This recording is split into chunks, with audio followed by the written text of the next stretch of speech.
So next it is related to the market risk and credit risk. So let me tell you related to one thing, that market risk and credit risk is faced by the treasury operations, and because the treasury itself is dealing into the different markets, whether it is the foreign exchange market or the capital market or the securities market, there is fluctuations, there are variations in the market which basically leads to volatility, and further these volatility basically generate the market risk over there. And also there is credit risk. There is always a possibility of loss of the funds due to the default by the counterparties, and also it could be related to the counterparty risk. We can basically relate it with the counterparty risk. Okay, so credit risk or the risk of losing funds invested together with interest fully or partly, that is basically related to what? That is basically related to the failure of the counterparty so as to honor their obligations. So whenever you are under a contract with the counterparty, there is an obligation on the counterparty that they will be that they will be basically completing their obligations. But whensoever they fail in their obligations, completing their obligations, that leads to what? That leads to the credit risk. Okay,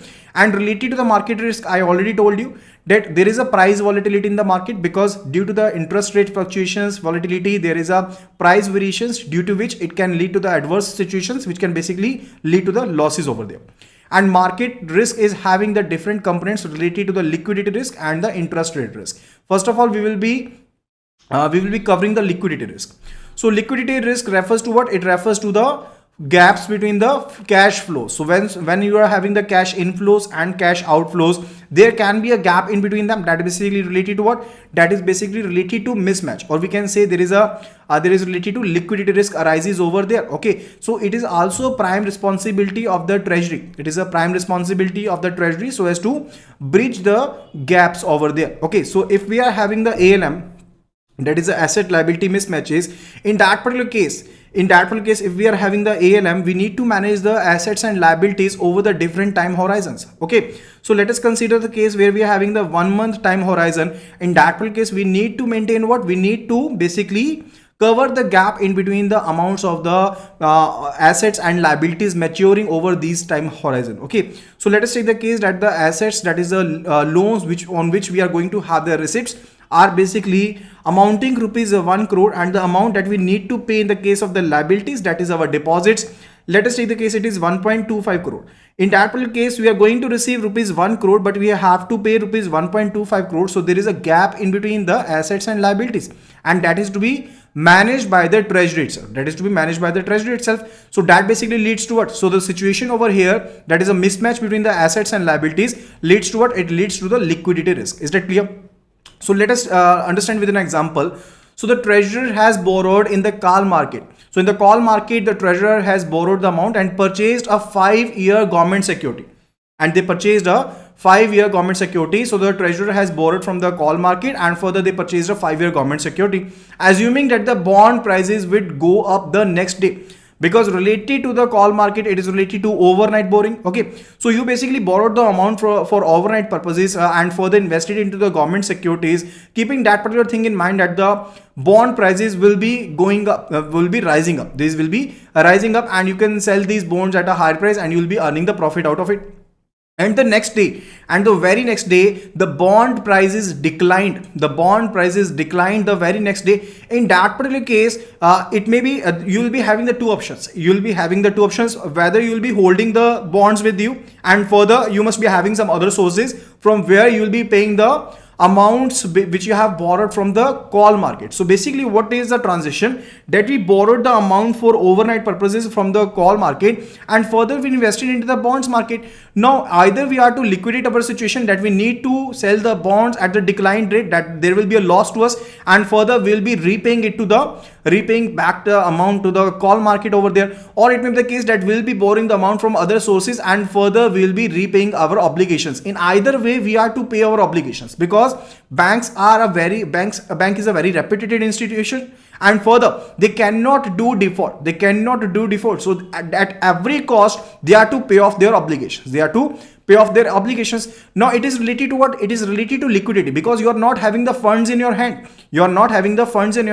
And it may be the case that when you try to borrow the funds from the market itself, you may not be getting the same funds at the appropriate cost. Okay, so let us say the case that you borrowed the funds at 6% from the market in the call market, and when you basically went to the market so as to borrow the same amount of funds when you were in need, it basically you got the funds at 6.50%. That is a 0.50% higher than the previous borrowing. Okay, so that is basically that basically leads to what? That leads to the liquidity risk, because you basically faced a loss because of the liquidity. Okay, so that is related to it. After that, it is related to the interest rate risk.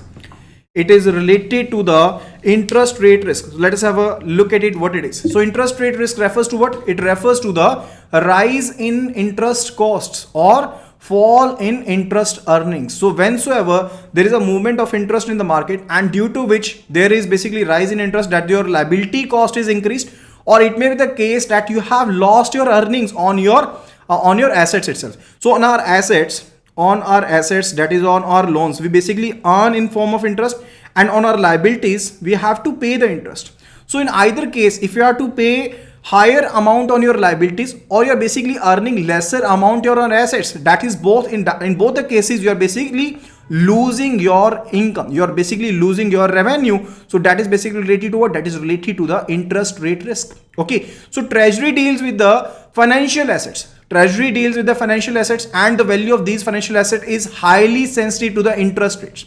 It is highly sensitive to the interest rates. So whether you are basically dealing in the securities market, whether you are dealing in the financial markets, these are highly sensitive to the interest rates. These are highly sensitive to the interest rates. Is that clear? So steep rise in interest rates may cause a crash of bond market. So if there is a steep rise in interest rate, because we know there is inverse relationship between the bond prices and the interest rates. So whensoever the interest rates are going up, these are rising, in that case your bond prices will be lower down. Okay, so if there is a steep rise in the interest rate, that will basically lead to what? That will lead to a crash in the bond market itself, and further it can erode your margins, or erode your profits, or erode your earnings, even erodes your capital, even in case of the movements or adverse movements of the interest rate. Okay, so the interest rate risk is present wherever there is a mismatch between the assets and liabilities. So whensoever you are having the asset liability mismatch, there is a interest rate risk involved, and it is related to what type of assets and liabilities? It is related to risk sensitive assets and risk sensitive liabilities, in which the interest is affecting the assets or liabilities, and if there is mismatch, you are basically already affected by the interest rate risk. Is that clear? Next, it is related to what? It is related to the currency risk. It is related to currency risk. So now currency risk is related to what? Currency risk is related to the exchange risk. It is related to exchange risk, and it is also manifestation of the interest rate risk. It is also manifestation of the interest rate risk. We already told you that due to the interest rate differentials, we basically do calculate the forward rates, and further if there is a high interest rate in one country and lower interest rate in the other country, in that particular case there will be a flow of capital. There will be flow of capital from the country where there is low interest rate, and the capital will flow to that particular country where there is high interest rate. So let us take an example where country A is having the interest rate equal to 4%, and in country B the interest rate paid is 6%. In that particular case, people will be demanding so as to sell the domestic currency and so as to buy the foreign currency of country B over there. And further, there will be flow of currency because more people will be willing so as to invest into the markets where they are getting the higher interest. Is that clear? Is that particular thing clear? So interest rates are influenced by the many factors related to the domestic money supply. It may be related to the rate of inflations, activity of debt, equity markets, etc. and etc. All these factors are involved in that. But let me tell you very clearly that currency risk or exchange risk is manifestation of the interest rate risk. Okay.